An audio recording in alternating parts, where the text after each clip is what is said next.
Full and uncut versions available on Patreon. Check in the description below.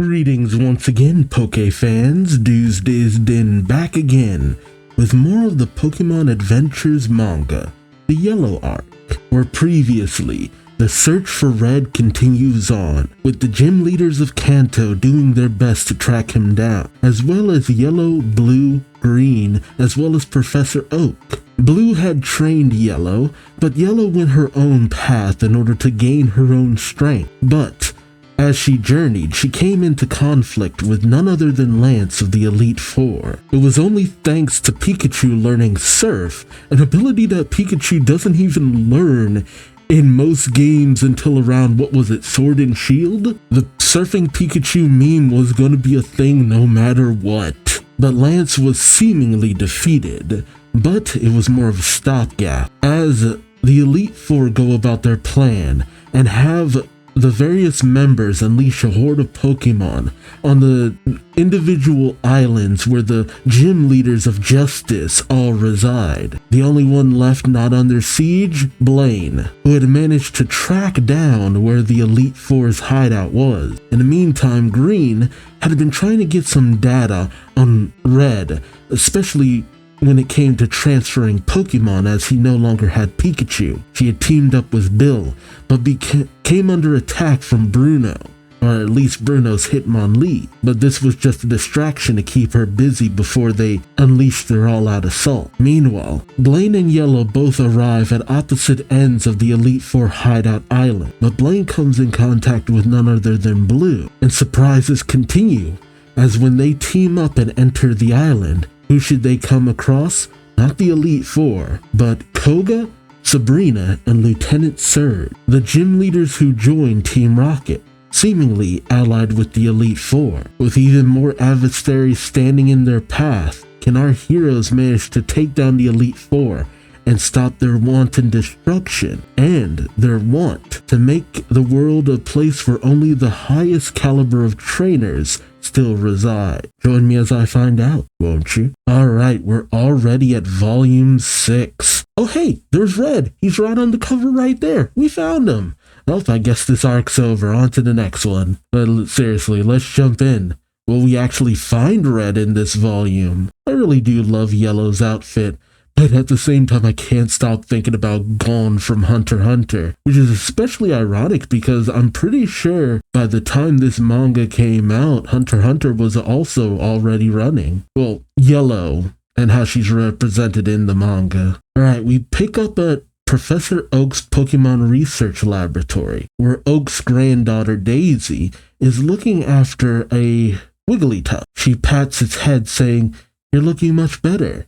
Your coat is so shiny again. Chansey, would you please hand me that chart?" Oh, is she a nurse? Well, Chansey is a nursing Pokemon anyway. Chansey hands over the chart, but suddenly there's a commotion on the other side of the door. As Oak yells, "What? Misty, Erica, Brock, are you alright?" Daisy slams open the door saying, "Grandfather, what's wrong?" But Oak soon rushes to another door saying, "A catastrophe. The 3 cities, Pewter, Cerulean, and Celadon. It's horrible." He opens the door and sees outside that smoke is coming out of the various cities in the distance. In chapter 66, Punching Poliwrath, Oak tells Daisy they're being attacked by the Pokemon forces of the Elite Four. We then cut over to Celadon City, the city you love to live in, where Misty brings out her Goldeen and then unleashes a torrent of water that it soon rides on. Oh, Goldeen is using Waterfall against, and though I may love them, they are causing a lot of problems, Gengar. One of my favorite Pokemon. Always gotta put that little plug in there. I didn't even actually have this set up beforehand. It was just by chance that I had all these Pokemon PNGs saved. Goldeen uses Waterfall on the herd of Gengar, and then uses Supersonic to stun them. Missy thinks, "Did I get them?" But the Gengar are back on their feet in no time. As Missy shouts, "Ah, there's too many." Oak continues to watch the destruction on his computer, saying, "It's terrible, May, terrible." Daisy says, "Grandfather, what about that boy the Elite Four targeted?" The one who went off with Pikachu to find Red. What about Yellow? Oak says, I've had word that he's reached the home base of the Elite Four, Cersei Island. Daisy says, Cersei? The unmapped? Oak tells her, of course. He probably went there because he learned about the attacks. Out of the 4 armies that the Elite Four control, 3 are on the mainland, which means that the defenses for the island must be sparse. They're probably trying to take advantage of that. Daisy questions they? He's not alone? Oak says, not if he succeeded in his plan to meet up with Blaine. Meanwhile, back on Cersei Island, we have Blue and Blaine standoff with the leaders of Team Rocket. Well, former leaders of Team Rocket. Blue says Koga, Lieutenant Surge, Sabrina. Koga smiles, saying, long time no see, Blue. Blue questions, what are you doing here? Blaine shouts, after the battle at Silphco, I heard that they couldn't even locate your bodies. Then it was a trick? Sabrina smiles, saying, let's save the details for later. At the moment, I heard the footsteps of our new guest. Everyone turns to the cavern. Meanwhile, elsewhere, we have Lorelei, Lance, and Agatha, all in wait. Lorelei checks her compact, saying, it seems our island has some visitors, Lance. Oh, do they have surveillance devices throughout the cave? Because I know her compact is also a communicator, just like in Totally Spies. Lance smiles, saying, no matter. By the way, where's Bruno? Lorelei smiles, saying, still searching for Red on Mount Moon. He's such a romantic. He says, I must settle this battle. Lance tells her, call him back right now. Meanwhile, back at Mount Moon, Bruno continues his search as he says, no foe has ever made my blood rush like you. Where are you, Red? But as nothing but the wind howls through the mountain range, Bruno thinks, I still remember. Oh, we're finally getting the flashback. We pick up a while ago when Red arrived at Mount Moon with the letter of challenge, saying, according to the map from the challenge letter, yep, this ought to be the place. Red closes his eyes and breathes in and then shouts, hello, I'm Red from Palatown. Whoever sent me this challenge, I'm here. And as his words echo throughout the mountains, he pauses and looks at the letter again, saying, shoot, don't tell me it's a prank. Suddenly a voice calls out, no, it is no prank. Red looks around thinking, where? Oh God. An eye emerges from one of the rocks, and suddenly the rocks underneath Red start to give way. Red leaps off and readies himself as he finds that he was standing on an onyx. As the onyx looms over him, Rock thinks, so the pile of rocks was actually your back. You mean I walked right up and didn't even notice? Bruno calls out, just a little test, Red of Palatown. You have good reflexes at least. Bruno brandishes his Pokeball nunchuck, can't get over that, saying, but I do not like surprise attacks. My first Pokemon is this ball. Choose yours now. My name is Bruno of the Elite Four. Yeah! And he swings around his Pokeball nunchucks as Red brandishes his own ball. They both send out their Pokemon. As Red says, listen, I'm always up for a good battle. But aren't you even going to explain why you sent that challenge letter? And what's the Elite Four anyway? Typical Yellow. Typical Red, I should say. As both Hitmonlee and Pikachu clash. Pikachu dodging one of Hitmonlee's kicks. Bruno laughs. The rumors of your skill do not do you justice. As Red gets pissed, saying he isn't even listening. Bruno tells him, you evade the multi-directional nunchucks with astonishing ease. Now try Hitmonlee's second weapon, High Jump Kick. Hitmonlee unleashes a torrent of kicks from his extending legs. As Red says, take him one more time with Thunder Wave, Pika. Oh, the Pikachu used Thunder Wave in order to, avoid Hitmonlee's attacks before, I guess. Red says, go for the knees. And Pikachu does just that, managing to counter Hitmonlee's high jump kick with a Thunder Wave. Red says, yeah! But as the counter goes on, Bruno says, sorry, but that's not the knee. As Hitmonlee's legs continue to extend and hit Pikachu to the ground. As Hitmonlee flips back into place, Bruno says, ha ha ha, it's impossible even to locate the knees of Hitmonlee. Red is stunned into silence, but then begins to laugh, much to Bruno's astonishment. As he goes over and picks up Pikachu, Red says, I don't know, it's like these 2 years after winning the Pokemon League, I've accepted a lot of challenges, but they were all so boring. As we see him going up against various trainers, Red smiles at Bruno, saying, it's been a while. I guess ever since my battle with Blue that I've It's been a while, I guess ever since my battle with Blue, that I've felt this alive. Bruno smiles back at him, and the two rush into another clash. Honestly, this seems like a really friendly match, all things considered. It kind of sucks that things went the way they did. Bruno readies his nunchucks again, as Red thinks to himself. He started to spin his nunchucks, changing Pokemon.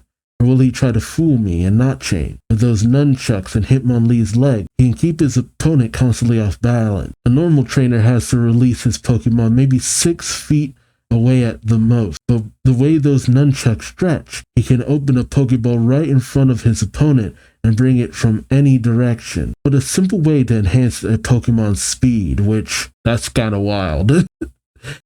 Actually trying to bring logistic into how you clash with another trainer. Does Bruno actually have those nunchucks in game? Cause I don't think I've ever seen that. No, he doesn't. Honestly, that's a bit of a shame. Okay. Yeah, no. That's actually a shame. Those look kind of cool. And they still feel a little silly, but I've seen sillier ways that other people brandish Pokeballs in the games before, so... Oh, I guess he was saying that out loud because Bruno says, of course. You don't master something like that without a lot of training. Or I guess that's Red saying that. Well, Bruno launches his nunchuck Pokeball again. As Red says, alright, he changed. As Bruno brings out Hitmonchan. And Red brings out his Poliwrath. Poly. And as Hitmonchan goes for a punch, Red tells Poliwrath to catch it. And Poliwrath does just that. Poliwrath then unleashes a double slap, smacking around Hitmonchan. Hitmonchan tries to go for another punch, but Poliwrath catches that and goes in for another slap. He's just slapping the ish out of Hitmonchan. Just pa pa pa pa pa pa pa pa. Red thinks to himself, Poliwrath matches up against his fighting Pokemon. I mean, Poliwrath is a fighting Pokemon too. And while not one of my favorite of the Kanto region, I do love me a good Poliwrath. Red thinks, looks good. If that's as hard as they can hit, Poliwrath's palms can easily counter them. If we counter with double slap for every attack, they'll run out of health fast. And you don't think Bruno's just gonna let that keep happening. Ooh, Hitmonchan tries to give Poliwrath the 2-piece combo, but Poliwrath catches both of them hands. He's literally catching them hands. And not to Hitmonchan's advantage. Red says, nope, not gonna work. Okay, keep going. Oh, what? What happened? Okay. I didn't even think of that. Poliwrath is suddenly stunned and falls to the ground, much to Red's shock, as he says, what? As we see a flame in one of Hitmonchan's hands and an electrical surge in another. Bruno smiles and crosses his arms, saying, not showing your opponent all your attacks is a useful tactic. While the right fist was flinging Fire Punch, the left was jabbing with Thunder Punch. Wait, was there flames previously? No, there wasn't any fire on the fist before. Like, wait, what? While the right fist was flinging Fire Punch, the left was jabbing with Thunder Punch, which is especially damaging for a water-type Pokemon like your Poliwrath. Yep. The damage accumulated while you were watching the less effective Fire Punch. And is that just speaking to the eyes of the Pokemon trainer, where Red knew that Hitmonchan was trying something, but it's just like, that's not even gonna work. Red checks on Poliwrath, but he smiles, saying, pretty impressive, I didn't even notice. Red says, okay then, and brings out Gyarados. And Red even rides his Gyarados. And Bruno and Kahan brings out his Onix and rides on it. They just spiral off into the air, which is, I actually kind of loved how involved the Pokemon trainers are in this. It's dangerous as all hell. You know, there's a good reason why in the anime you see the trainer standing a ways away. Then again, Ash does have a tendency to try to punch several stupidly powerful Pokemon. Like, when in doubt, Ash will try to punch it. But just seeing the two trainers riding these Pokemon up into the sky, it's just kind of wild. It's fun. It's fun. It's a visual you don't see very often, unless you're like flying into the stratosphere with Rayquaza, but that was a special thing. As they go up into the sky, Bruno says, you spoke truly. The sensation of a truly great battle stirring the blood.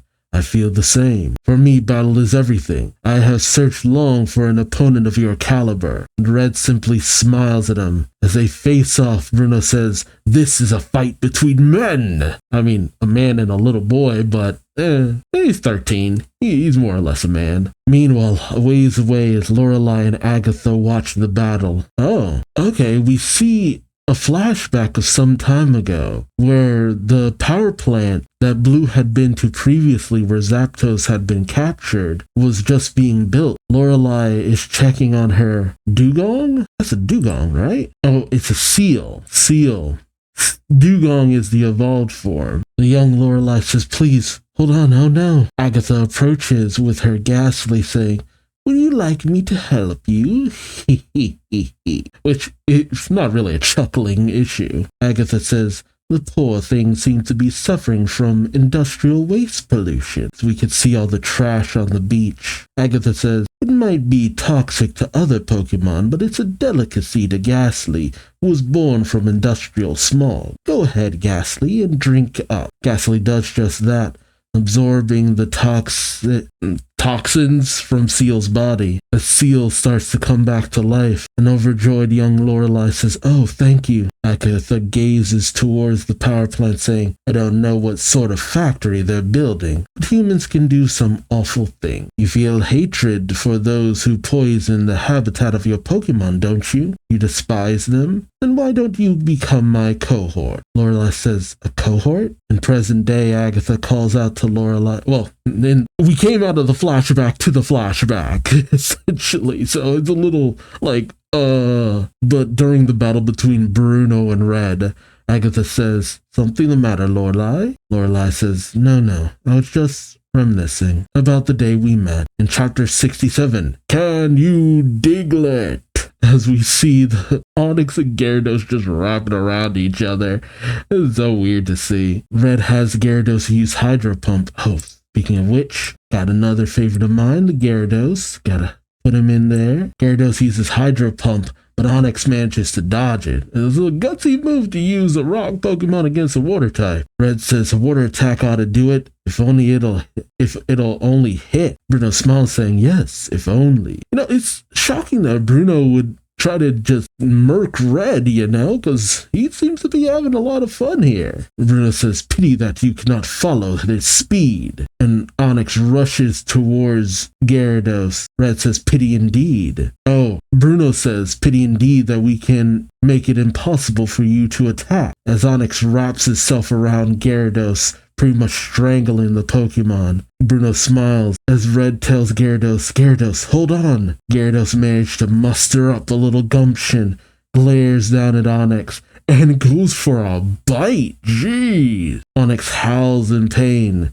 as Bruno says, oh, then try this. Onix unwraps itself from Gyarados and dives into the ground. Red says, disappeared. No, wait. They've gone underground, using Dig. As Red lands onto the floor, he says, they say Onix can burrow at speeds up to 50 miles per hour. Damn. It could burst out from anywhere. Oh, so, okay then. Rest up, little Gyarados, and he recalls Gyarados and brings out Venusaur, who extends its vines all across the arena. Red says, this way we'll be able to catch it no matter which direction it comes from. And he really does have the type advantage on two fronts now. Onix bursts from the ground, and Venusaur goes in to wrap Onix up. Red saying, at least Venusaur's vines will. Bruno says, bravo, Red. But you know that immense strength is needed for a tug of war with Onix. And as Onix and Venusaur do just that, pulling on each other, Red calls out, all vines together, and Venusaur unleashes even more vines. Bruno then calls out, are you here? I don't know if that was the correct translation,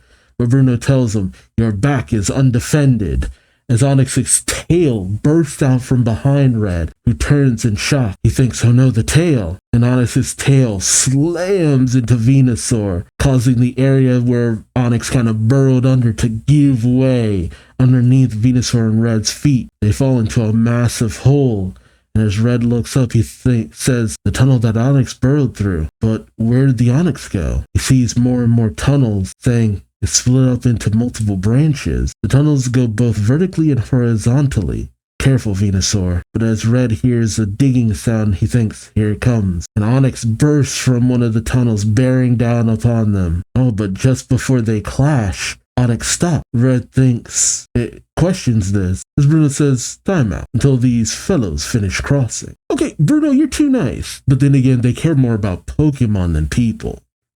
As we see a hoarded Diglett just digletting their way across. Diglett dig, Dreo. Red says, Diglett? Bruno tells him, Diglett thrive in the tunnels dug by Onix, and they're in time to become Dugtrio. Dugtrio cultivate the soil, enabling greenery to grow. The Pokemon teach us a great deal about the interconnectedness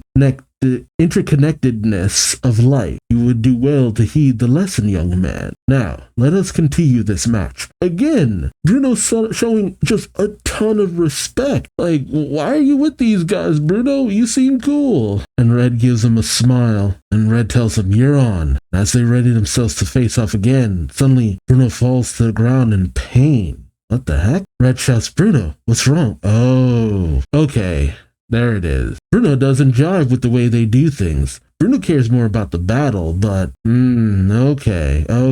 Bruno ain't a bad guy. Lorelei and Agatha laugh behind Red. As they reveal themselves, Lorelei says, that story is so Bruno. All those wise words about Pokemon and the circle of life. Tee. Red turns, questioning, who are you? But Lorelei continues saying, but will humans ever listen? Will they stop expanding or trying to make life more convenient for themselves? Will they ever stop destroying Pokemon habitat? How can Onix coexist with housing developments, Red? And if Onix become extinct, then won't Diglett and Dugtrio follow? And then the plants, the trees? Red questions, what's your point? Lorelei says, just this. That maybe it's too hard for humans and Pokemon to coexist. Just a handful of skilled trainers who lived for Pokemon, and the rest of the human race gone. That would be a Pokemon paradise. A handful of skilled trainers. Agatha says, and the device that can make it come true is this. And she brings out the gym badge device thingy. Red says, but what is that doing here? I really should try to remember what the name of that thing is. The badge energy amplifier. There we go. I swear I'm not going to remember it by the next time I have to say the name. Red says, what is that doing here? Agatha says, Red, the 9th annual Pokemon League champion, and the last one to see the holder of the 8th trainer badge, Giovanni. Lorelei says, now tell us, where is Giovanni? We need that 8th badge, that Earth badge, and this energy amplifier. Oh yeah, that's why.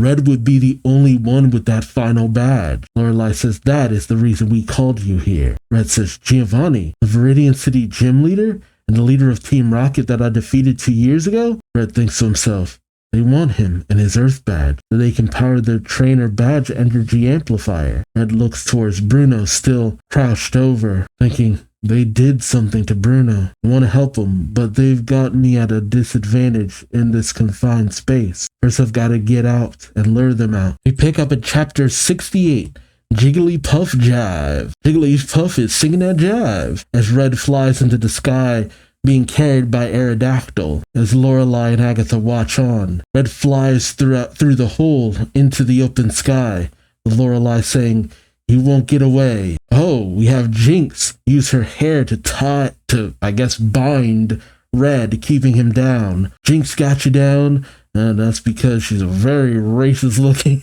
Let me stop. Lorelei says, now, tell me where Giovanni is. Red says, as he struggles into Jinx's hair grasp, saying, don't know. After fought him, lost consciousness, came to and being helped by people in Viridian City. Lorelei says, then you're telling me that you don't know the location of either Giovanni or his badge? Red says, no. Lorelei says, I see. Raz, tell me that you're not lying. Very well then. I'll tell you our second objective for calling you here. Uh-oh. Red is thrown to the ground, and as he gets up, he says, second objective?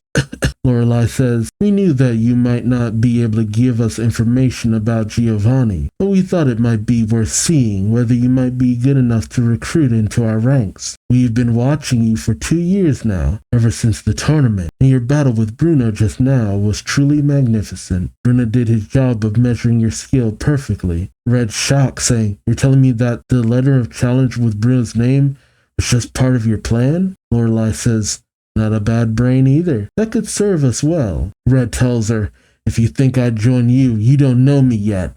And he brings out Venusaur, Snorlax, and Gyarados. Lorelei still has her Jinx. Agatha has Ghastly.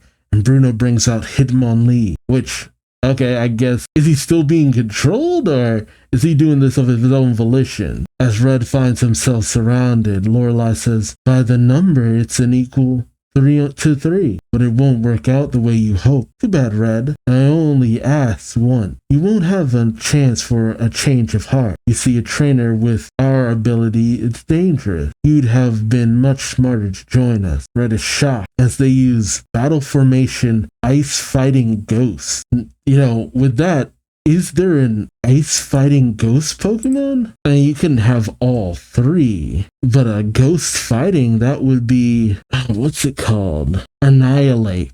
That would be the closest thing. And teach it Ice Punch. Yeah, that would be the closest thing. As Red shields himself from the attack, he says, that light. And suddenly all three of his Pokemon are down. Red calls out for Venusaur, Poliwrath, and Gyarados, and rushes to them. Lorelei saying, it's no use, Red. Not one of them can have withstood those attacks. Now it will be your turn. Red says, what is this? As Lorelei brings out an ice sculpture of Red, she says, I'm truly sorry it had to come to this, but as long as you won't join us, it can't be helped. Red says, a doll of me? Oh, it's kind of like a voodoo doll. As Lorelei draws X's on the doll's arms and legs, suddenly these ice cuff-like things appear on Red as well. Red says, can't move my feet, my hands. Lorelei then gets a statue of Pikachu saying, oh, that's right. You had one more Pokemon, didn't you, Red? Just in case, I'll do this, too. Oh,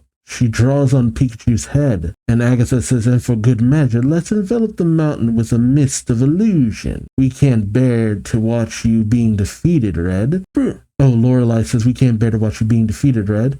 Bruno, we're leaving the rest to you. As they disappear, Red says, blast it. And as Bruno approaches, Red says, Bruno, snap out of it. You're being controlled by them. He's not hearing me. Pika, I'm counting on you. But as Pika comes out, we see that the ice doll of Pikachu also has the X's on its arms and legs. Hitmonlee goes in for a kick, which gives Pikachu the scar that it has now. Red says, Pika, your feet too? And suddenly, the ground gives way under Red. Hitmonlee goes in, and with a very silent Bruno, Hitmonlee kicks Red right in the stomach. Pikachu cries out for Red as he's sent careening off of a cliffside, which, I don't remember that from the previous flashback. Well, the ice cuffs. Pikachu calls out for Red, and Red says, don't come. You see down in the hole, Red is still clinging onto the side, saying, ice crystals, my hands and feet, they're spreading. Kind of put all my plans on ice. Listen, Pika, run while you still can, before they freeze you too. Pikachu shakes his head, and Red says, hurry. Their one mistake was that they only bound your feet. They forgot your tail works like a radar. You'll be able to climb down the mountains even in this fog. Someplace warm and melt the ice on your paws. Then go to Professor in Pallet Town and tell him about this. They're trying to punish the human race. We can't let them do it. As Hitmonlee starts to creep in on Pikachu, Red says, go, hurry. Pikachu takes off with Hitmonlee chasing after. Red says, that's it. Let's get to Pallet Town somehow. Red's grip gives way, and he even tears the glove that he was holding on to the cliffside with as he falls deeper into the hole. Red hits the bottom and says, and try to find some way to make the professor understand what's going on, but how are you going to do that? Red gets up, he says, cause you can't speak human words, can you? If only there were a trainer who could read your thoughts. And then we see Red frozen in place. So how he got out of this situation is anyone's guess. We then pick up in present day. Pikachu, startled awake. Yellow gets up as well, saying, Pika, did you have that dream again? Which, Yellow, weren't you supposed to meet up with Blaine? Like, come on, kid. What happened? As Yellow holds Pikachu, she thinks, Pika, I know you're trying to tell me something, but what? What are you trying to tell me, Pika? Wait, I thought you could read Pika's thoughts. Suddenly a voice calls out, well, what's getting you down? As Yellow and Pikachu look to the sky, they see Green riding on Jigglypuff. Yellow and Pikachu continue to look up. As Jigglypuff floats down, Green lands gracefully while Bill hits the ground and hard. Yellow calls out Miss Green and Bill in chapter 69. Nice. Playing horsey. Bill shakes Yellow's hand saying, well, howdy. Long time no see. Green says, hey Yellow, we heard you might be having some trouble. Plus, it's an excuse for a vacation to the headquarter island of the Elite Four. Okay, so they are on the shore. Okay, so Blue and Green are here too. Could Red have made his way here too? What happened to Red? Yellow says, I came ashore in the afternoon. I planned to hide until it got dark. Green says, strategy. Well, you've learned a thing or two. Anyway, now that Green's here, the enemy's going to have to think twice. He then puts on a jacket, says feels like jacket weather on Cersei Island, eh?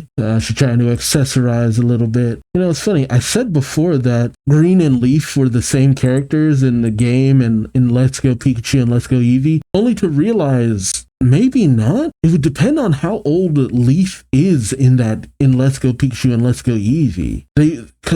How old the character of Green is. Because if she's older, then she's too old to actually be that person. Yeah, that's weird. That's something to really think about. As Bill watches the two of them talk, Bill thinks, I still don't quite trust this here Green, but she sure told the truth about knowing Yellow, and I reckon she was the one who sent Yellow out on this quest, not to mention the one who helped us when we were fighting Lorelei. So in that case, maybe it's really true what she said about Yellow really being what? Oh, probably being a girl.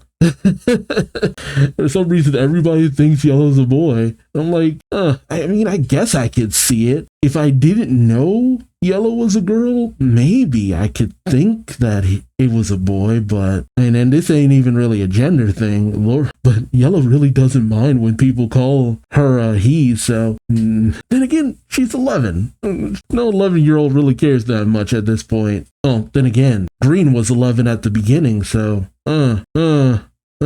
whatever. Yellow says, Bill, why are you with Green? Bill says, well, she just sort of dropped in on me, and the next thing I knew, but Green drags him away saying, we don't have time to waste. Let's go, Jiggly. And they all hop aboard Jigglypuff, who inflates itself. Green says, and now, Horsey, smoke screen, please. And Horsey does just that, creating a smoke screen around the three of them and Jigglypuff. Oh, okay, that does mask them when they're in the night sky. And Green, still using the silk scope, is able to peer out and says, perfect. Don't you think this is Bill says, don't you think this is a little overkill? Green says, we can't be too careful. Here, take a look. She hands the silk scope over to Bill, who uses it and peers out, seeing a ton of Slowbro. I've never seen Slowbro feel so intimidating. Bill says, so that's why it's so cold. We'd be fighting every step if we were on the ground. Green says, you got it. Jiggly Airlines isn't the quickest way to travel,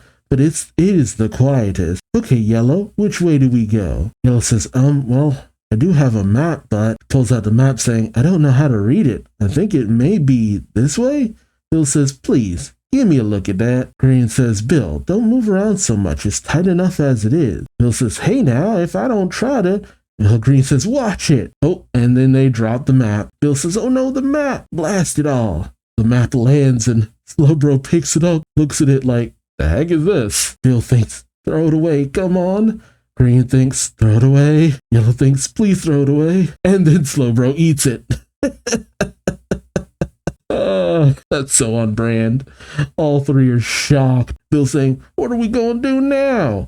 Green says, this is all your fault, Bill. Yellow says, look.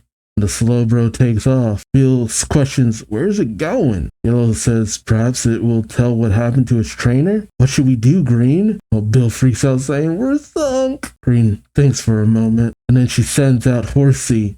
Horsey bounds out and manages to latch onto the back of the Slowbro's tail. Well, the shell tail thingy. Green says, we'll wait here until the Slowbro is out of sight. When we have enough distance, we'll follow. Bill says, are you crazy? How do we follow what we can't see? We see that Horsey is leaving a trail of ink, with Green saying, that's where Horsey comes in. We're going to follow that trail of ink. Bill says, oh yeah. So Green thinks to herself, Horsey, get out of there quick if it turns dangerous. Yellow tells her, let's hurry. Even as we speak, the cities of Cerulean, Pewter, and Celadon are sustaining continued attack. And we see just that as a horde of Shelder, all at the command of a Cloister, are attacking Celadon City. Erica sends out her Tangela, who binds down several of the Shelder. As Erica says now, bind. But the vines of the Tangela are cut by another Shelder, and all the Shelder loom in on Tangela. Never seen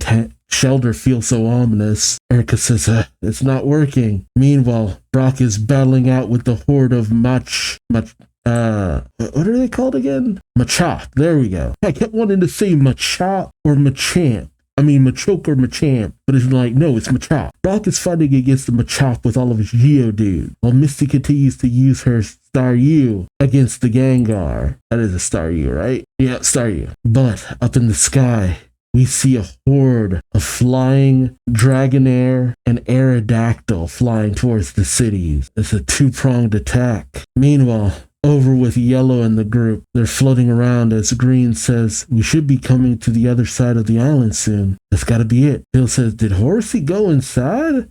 We can't risk just dashing in after we got to learn more. Suddenly, Green's Pokeball starts to rattle. She brings it up saying, and Bill says, a Clefable? Green says, it has extremely sensitive hearing. It must have heard something. Green turns saying, Yellow? And hands the Clefable over to Yellow, who says, okay. Yellow uses her abilities and says, I can hear voices, people talking. The Clefable's expression, it is surprised but not afraid. It's someone we know, is it not? And Clefable nods. Green thinks, someone we know, someone Clefable isn't afraid of. One of our allies? The three of them head into the cave, with Green saying, let's go find out. She thinks to herself, whoever it is, we can use them. With the good gym leaders stuck defending their cities, we're short on strength over there. And she's shocked to see, okay, so they're allies then. We see Koga, Sabrina, and Lieutenant Surge standing next to Blue and Blaine. Lieutenant Surge saying, well, hello there. Friggin' pulling an Obi-Wan, much to the shock of Pikachu, Yellow, Green, and Bill. There's too many people with B names in this scene. You have Blaine, Bill, and Blue. I'm sorry, I'm going to trip over some words, more so than I already have been. I feel this is more of an enemy of my enemy is my friend kind of situation. Oh, and we have another of my favorite Pokemon, Alakazam. In Chapter 70, allied by Alakazam, Green shouts, Sabrina, Koga, Lieutenant Surge, Blaine, and Blue? We have a massive splash page standoff as Bill's just like, the heck is going on? Blaine says, I'm glad you got here safely, Yellow. But who are these two with you?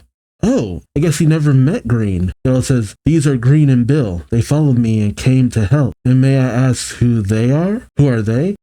Blaine starts saying, yes. Blue says, Lieutenant Surge, Koga, and Sabrina, former members of Team Rocket. We've just met up here too.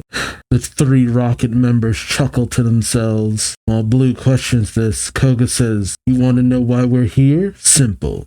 We want to defeat the Elite Four too, and that's all. They don't want any muscling in on their territory, I take it. Everyone is shocked as Blaine says, defeat the Elite Four? Lieutenant Surge says, I suppose we should let you in on it. You fools actually thought you had eliminated Team Rocket, didn't you? Sabrina says, just before the Sylph Company building collapsed, we all slipped out, and we have been rebuilding, waiting for our next chance. Probably shouldn't tell them that. Koga says, by then, the mainland comes under attack. People are being hurt. We can't have that in an area we're supposed to control. Are they going to still be Team Rocket members going into the next story arc? It's gonna be weird for Koga. Given what the Elite Four are doing here, that'd actually be more on brand. Sabrina tells them, you did come here to defeat the Elite Four too, I trust. If you promise not to get in our way, then just this once we'll deign to work with you. Deign. That word threw me off. Our heroes gulp hard in shock. Lieutenant Surge saying, the enemy of my enemy is my friend, eh? Blaine thinks to himself, I've got to admit, their ethics may not be much, but their combat skills are pretty impressive. If we can work with them, we'll be a powerful team, but of course, if it's a trick. Blue speaks up saying, deign to work with us, huh? That's what we should be saying. Koga says, is it now? Blue tells them with certainty, I came here for one reason. To nail this Agatha of the Elite Four with her grudge against my grandfather, that's it. If you give your word not to stand in the way of that, then I don't care what you do. Dang. Blue out here being the Vegeta of the situation. Sabrina says, so it's settled then. Alakazam? And Alakazam brings out a multitude of psychic spoons. They're not as great as Mewtwo's psychic spoon, but and everyone is handed one spoon. Well, psychically handed them. Bill says, what is this? Lieutenant Surge says, interesting, Sabrina. The spoons of destiny. Sabrina says, do you get it? With the mainland under attack, you might have assumed Cersei was lightly defended. In fact, none of the Elite Four have moved from the island. The group says, what? Sabrina tells them, since there are 8 of us, we will take them on in groups of 2. Now that you hold that spoon, focus your will to fight. Alakazam will sense your thoughts and pair you up according to the spoons of destiny. Yellow focuses on the spoon with Pikachu and thinks there's only one way to find Red, by defeating the Elite Four whom he fought. Yellow and Bill's spoons bend towards each other. Sabrina says the first pair. Koga and Blue's spoons bend toward each other, with Koga chuckling. Green and Sabrina's spoons bend toward each other. Green is silent, while Sabrina says the second and third pairs, so it's decided. How amusing. We've been given our foe from the Sylph Company battle. Bill is freaking out and thinks, wait a minute, I never agreed to this nonsense. He glances at the spoon and then says, it's not bent. Sabrina says the spoon of destiny will not react to one who does not have the will to fight or is not worthy of a partner. Lieutenant Surge comes up behind Bill saying, mine's not bent either. If the pattern holds true, I suppose my partner should be Red. But since he isn't available, he picks up Bill and marches off saying, we're left with each other. Come on. And Bill says, what? Hey! Koga then says, now, according to our reconnaissance, this cave continues deep into the heart of the island like a maze. The 4 groups will split up here and look for the headquarters separately. Blue silently takes off, and as Yellow watches, she nods to Pikachu saying, Blue's determined. Blaine says, and you, Yellow? Yellow follows behind him saying, yes, sir. Sabrina tells Green, then let's be off. Well, Lieutenant Surge is still holding Bill as he says, come on. And Bill says, oh boy. And so this is it, with every thought on their mind being to defeat the Elite Four. I actually love stuff like that, where you have to pair people up in order to take on a greater adversary. It does suck that Red isn't here. It would be cool if he was teamed up with Lieutenant Surge. Or maybe he'll show up later down the line, you never know. With Koga and Blue, Koga says, how long has it been, Blue? Since we fought, Blue? 2 years? You had a nasty look in your eyes even then, but nothing compared to now. Blue doesn't respond. Koga says, and you talk even less. Ha! Blue lifts his arm saying, Koga, while we still can, let me return something to you. Something flies out of Blue's cloak, and it's Koga's Golbat. Oh, okay. I didn't realize Blue still had it. I didn't even realize yeah. There would have been no chance to actually give it back to him after everything that happened. This Golbat lands on Koga's arm.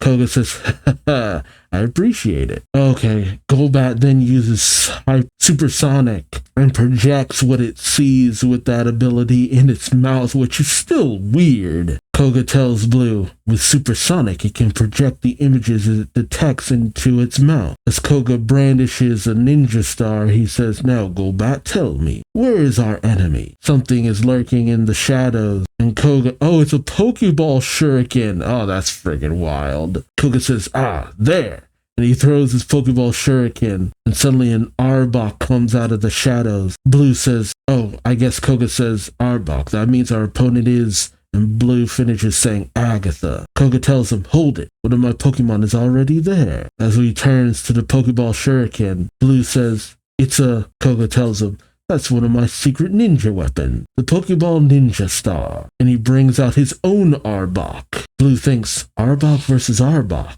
Koga leaps onto the back of his Arbok, saying, ready. Leer them down, my Arbok.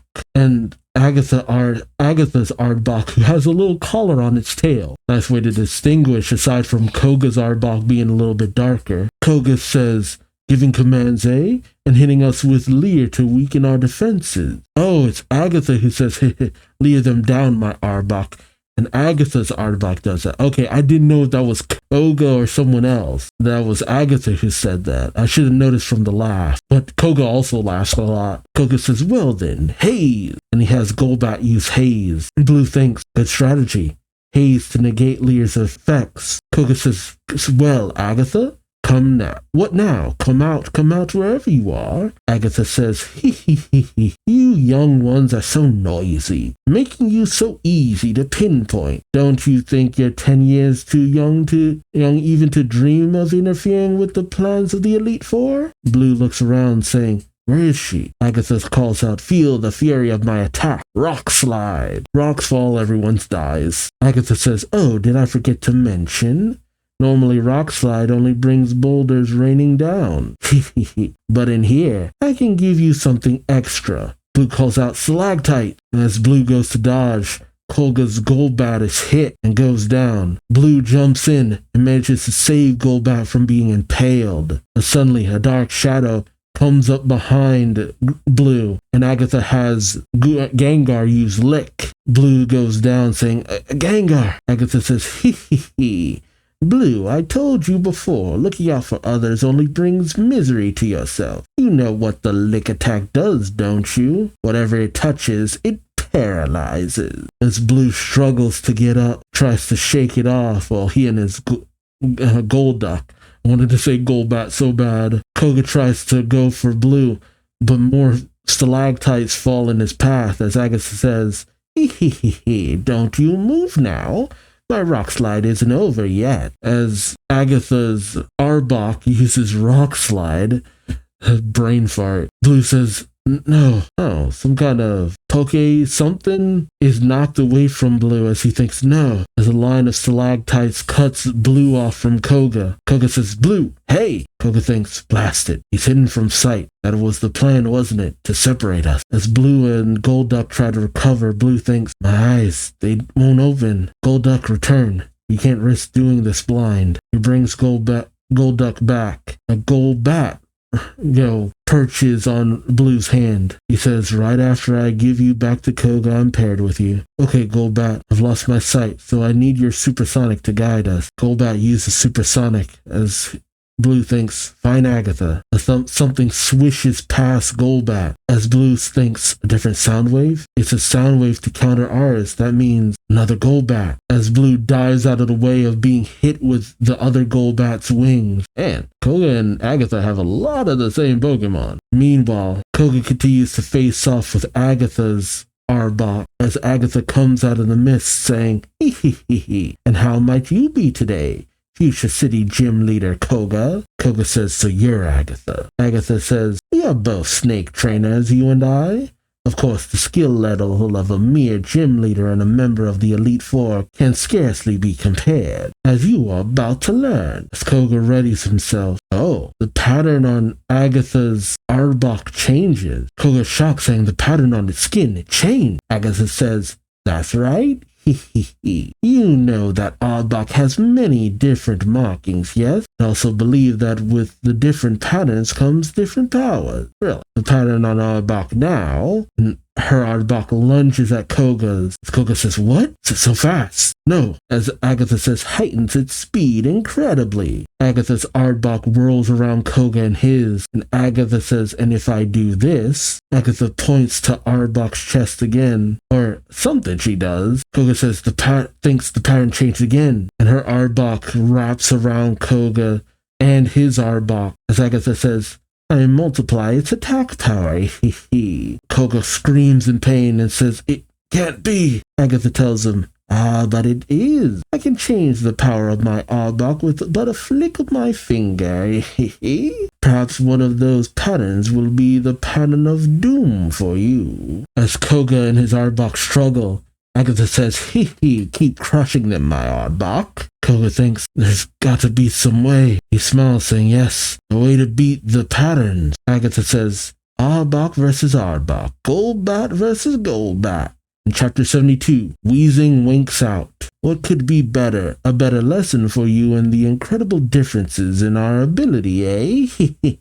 Arbok, glare. Arbok does that on Koga's. Koga tries to have his Arbok use glare. And Agatha says that won't work. Body slam. And Agatha's Arbok uses body slam on Koga's. Oh, geez. And then she says, and now bite. And that her Arbok bites off Koga's Arbok's tail. Jeez. Agatha says, that should put your snake out of commission. Koga says, muck, poison gas, wheezing, smog. Agatha cackles and says, poison gas and smog, eh? Trying to dose me with your favorite poisons? What then we'll use an invulnerability pattern that repels poison. And Agatha blows on her finger again, and Arbok's pattern changes, and he manages to stave off the poison. He then whips at Muck and Wheezing, downing both of them. Agatha says that's 3 more you can't use. Koga is silent as he breathes heavily. Meanwhile,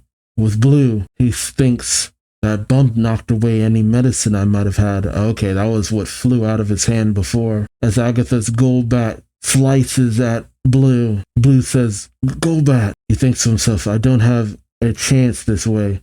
I've got to get my eyesight back. Koga's an expert on poison and paralysis. If I could contact him, I might have a chance, but how? Meanwhile, with Koga and Agatha, Agatha says, are you finally through? Koga turns to where he was separated from Blue and says, that kid, still no sign of him. Guess that Golbat's giving him a hard time. The damage to his eyes must have been worse than I thought. Koga brandishes another Pokeball shuriken and says, go, and it flies past Agatha, who says, my, what was that? More and more shuriken go past her as she says, I can't imagine what you're trying to do. But don't you think you're better off surrendering? Koga says, not quite yet. Not until I've defeated you. Arbok! And Arbok regrows a new tail. Jeez. Agatha says, a new tail from the wound? Koga says, your Arbok has its patterns, but mine has its own talent. As long as the head remains, it can regenerate any part cut off. Oh, I guess that's how it recovered from when it was cut in half before in Lavender Town. Not long ago, it grew back from a wound far worse than this one. Oh, yeah, speaking of which,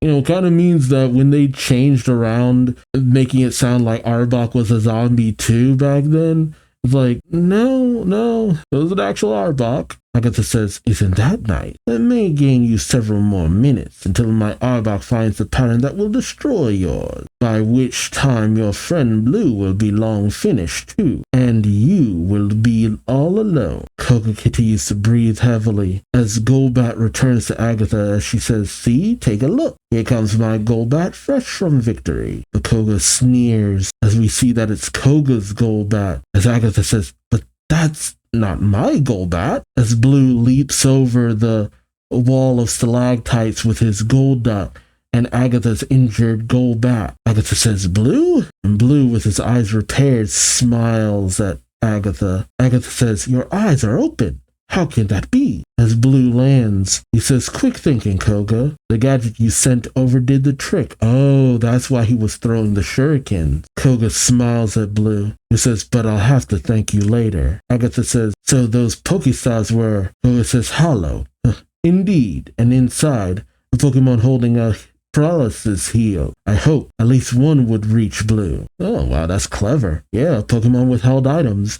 But that couldn't happen until at least, what was it, second or third game? But then again, we had plenty of stuff from Johto and Kanto, even in the first season of Pokemon.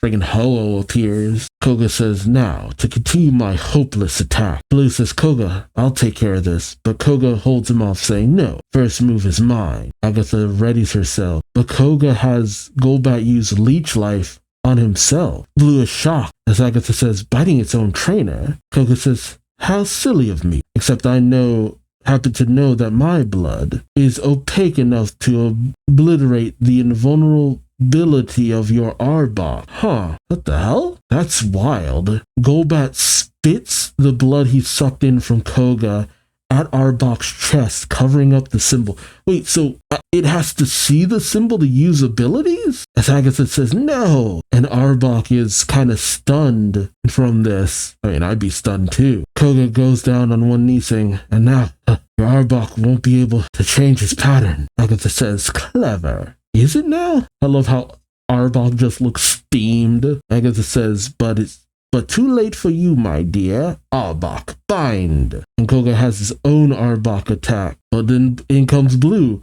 who has his Golduck use Confusion. That hits Agatha and her Arbok. They both go down. As Agatha says, it can't be. We beat up an old lady. Koga once more hits the ground. As Blue comes over to check on him, Koga tells him, don't worry, this was the only way to stop that thing. As we see his hand still bleeding, Koga says, feels good to give everything for a battle. Never could have won it, though, without you and your Golduck. As Agatha's Arbok falls to the ground, Koga turns and says, what? Poison Sting. Blue says Agatha was using her Pokemon as a diversion, planning to strike from behind the whole time. Even with all your knowledge of poison, that would have finished you. We're even now.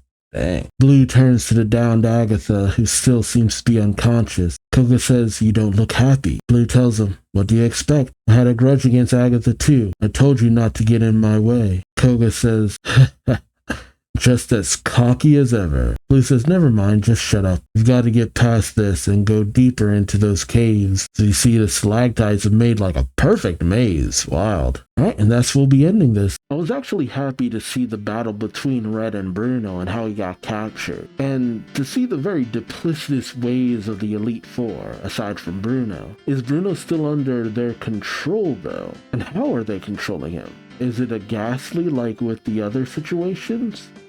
I get the Elite Four's reasoning, but they're definitely taking things a little too far. I wonder how a lot of these villains are kind of allowed to continue operating going forward. Like, I can't imagine how. Well, because they help out with the Elite Four situation, some of them might receive a kind of pardon.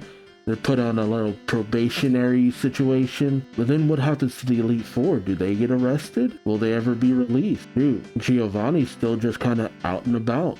Who knows where he went? Oh, until you get to the next game and probably story arc. But having everyone team up with the former rivals and stuff like that, that's pretty cool. Well, everyone except Lieutenant Surge, who's with Bill. But maybe Red comes in and teams up with Lieutenant Surge. It's pretty awesome stuff, all things considered. Real fun, real fun. So I guess we'll just make our way through the various members. You know, the Elite Four feels that they're so strong they could take on whoever, but, you know, having two elite trainers take them on, that makes them feel both tough and intimidating because you gotta double up in order to take them down. You know, it's not just one person taking them on. That makes them feel like a much more credible threat. So that's very fun. But it is unfortunate that Misty, Brock, and Erica are kind of sidetracked in all of this. They never really get to be too prominent, especially Brock. And Brock had a little bit of a moment here and there, but I feel like he's the most underdeveloped out of any of the other gym leaders in all of this, which again is saying something considering how long he ends up being Ash's companion in the anime. Maybe that's why Brock is so prominent in terms of that. But then again, Misty was fairly prominent too. And it's hard to say, but let me know your thoughts in the comment section below. Like, comment, subscribe if you enjoyed the ride. Thank you so much for watching. And until next time, I've been Duuz-Diz-Din, and I hope to see you later. Till then, take care. Bye-bye.